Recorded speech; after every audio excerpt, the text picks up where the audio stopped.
4 کلمات ایسے ہیں جن کو روزانہ کی بنیاد پر پڑھا جائے، ان پر عمل کیا جائے، بغیر کسی قسم کے ناغہ کیے ہوئے اس پہ تسلسل اختیار کیا جائے، دوام اختیار کیا جائے، تو انشاءاللہ پریشانیاں سب کے سب ختم ہو جائیں گی، بے روزگاری ختم ہو جائے گی، اللہ کی طرف سے رحمتیں برکتیں نازل ہونا شروع ہو جائیں گی۔ تو سامعین محترم، سب سے پہلے پریشانیوں کے ازالے کے لیے، پریشانی ختم کرنے کے لیے، رزق کے انبار لگانے کے لیے گھروں میں استغفر اللہ کو 100 مرتبہ روزانہ ڈیلی پڑھیے۔ پہلا کلمہ استغفر اللہ، اس کو روزانہ پڑھیے۔ رسول اللہ صلی اللہ علیہ وسلم دن میں 100 مرتبہ پڑھا کرتے تھے۔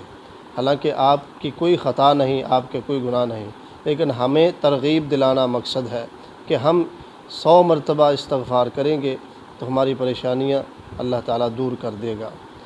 دوسرے نمبر پر ہے لا حول ولا قوت الا باللہ۔ لا حول ولا قوت الا باللہ پر میں نے تفصیلی ویڈیو بھی بنائی ہے، لیکن اشارتاً یہاں پر بھی تذکرہ کیے دیتا ہوں۔ لا حول ولا قوت الا باللہ ایسا کلمہ ہے، اگر کوئی چیز گم ہو جائے تو وہ بھی مل جاتی ہے، جو ناممکن ہو وہ بھی ممکن ہو جاتا ہے، جو دعائیں ہم نے مانگی نہیں وہ بھی اللہ تعالیٰ قبول کر لیتا ہے، وہ دعا بن مانگیاں اللہ تعالیٰ عطا فرماتا ہے۔ ایک شخص نبی کریم صلی اللہ علیہ وسلم کے پاس آتا ہے، کہنے لگا کہ اللہ کے رسول، میرا بیٹا گم ہو گیا یا کڈنیپ ہو گیا، اغوا کر لیا ہے کسی نے، تو مجھے کوئی اس بارے میں حل بتائیے۔ آپ نے فرمایا اس کا آسان سا حل ہے، لا حول ولا قوت الا باللہ کو کثرت سے پڑھنا شروع کر دو۔ اس شخص نے پڑھنا شروع کر دیا اور 15 دن نہیں گزرے کہ اس کا بیٹا گھر واپس آ گیا۔ یہ بڑی خوش قسمت بات ہے اس کے لیے، اس شخص کے لیے جو لا حول ولا قوت الا باللہ کو اپنا ورد بنا لیتا ہے۔ تیسرے نمبر پر ہے یا حی یا قیوم برحمتک استغیث۔ یہ ایسا کلمہ ہے، ہر پریشانی کے وقت کوئی انسان پڑھ لے تو اللہ تعالیٰ اس پریشانی کو دور کر دیتا ہے۔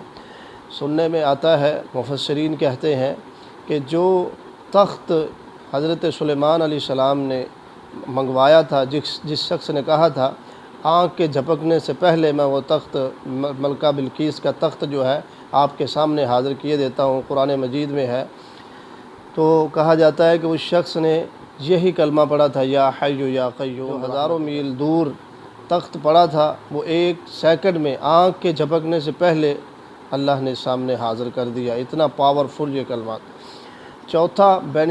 چوتھا آخری کلمہ، اس کے ساتھ جو بینیفٹ لگے ہوئے ہیں وہ بھی کمال درجے کے ہیں، پاورفل کلمہ، حسبنا اللہ ونعم الوکیل۔ یہ ایسا کلمہ ہے جو حضرت ابراہیم علیہ السلام نے پڑھا تھا۔ کیا پڑھا تھا؟ حسبنا اللہ ونعم الوکیل، نعم المولا ونعم النصیر۔ اس کو ساتھ ملا لیں، حسبنا اللہ ونعم الوکیل۔ جب آگ میں ڈالا جانے لگا تو حضرت ابراہیم علیہ السلام نے یہ پڑھا۔ آگ کا کام ہے جلانا، لیکن اس کلمے کی طاقت اتنی ہے، اللہ تعالیٰ نے ابراہیم علیہ السلام کو پڑھنے کی وجہ سے اس کلمے کو ایسا جو ہے اللہ تعالیٰ نے ایسا قبول کیا کہ آگ کو اللہ تعالیٰ نے گلزار کر دیا، آگ بھی ٹھنڈی ہو گئی، سلامتی والی بن گئی۔ اگر ہم سلامتی والے بننا چاہتے ہیں، پریشانیاں ہماری جو ہیں آگ کی طرح ہمارے گھروں میں ہیں، ان کو ٹھنڈا کرنا چاہتے ہیں، ہم اپنے روزگار بڑھانا چاہتے ہیں، اپنی بے روزگاری ختم کرنا چاہتے ہیں، تو ان چاروں کلمات کو بالکل بے تسلسل کے ساتھ بلا ناغہ پڑھتے رہیں۔ اللہ تعالی ہمیں عمل کی توفیق عطا فرمائے۔ السلام علیکم ورحمۃ اللہ وبرکاتہ۔